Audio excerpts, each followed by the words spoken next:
কালকে তো ফাইনালে গেছিলাম ফর্ম জমা দেওয়ার জন্যে। কি ফর্ম জমা দেওয়ার জন্যে বা কী জন্য গেছিলাম সেটা পরে বলবো। কিন্তু এত লম্বা লাইন ভাবতে পারিনি যে এত লম্বা লাইন হবে।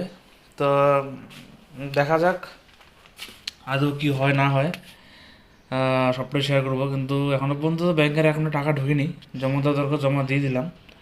এখন কবে কি হয় না হয় এখনও পর্যন্ত কিছু জানি না। যত যত সম্ভব হবে আমি নিশ্চয়ই আপডেট করবো, ঠিক আছে। আর ভীষণ লম্বা লাইন, এখনও 24-25 তারিখ অবধি হবে ফেব্রুয়ারি মাসে।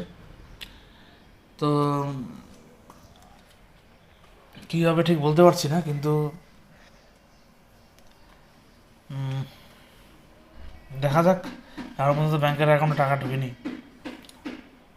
বহুত লম্বা লাইন। সেটা আমি ভিডিও অ্যাকচুয়ালি করতে পারিনি, ভিডিও করলে হয়তো একটু ভালো হতো, সেটা করা হয়নি।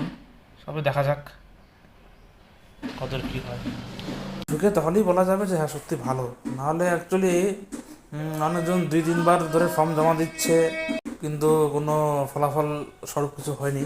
তো আমি ফার্স্ট টাইম জমা দিলাম, তো দেখা যাক আমারটা অ্যাকচুয়ালি কী হয়। এটা একটা প্রকল্প, অ্যাকাউন্টে টাকা আসার পর পরে বলবো যে হ্যাঁ ঢুকছে। আমি স্যাটিসফাই এখনও পর্যন্ত বলতে পারছি না, দেখা যাক এপ্রিল মাসে। তারপরে কতটা স্যাটিসফাই না পাই পরে আমি নিশ্চয়ই বলবো, ঠিক আছে। অসংখ্য ধন্যবাদ, চলো টাটা।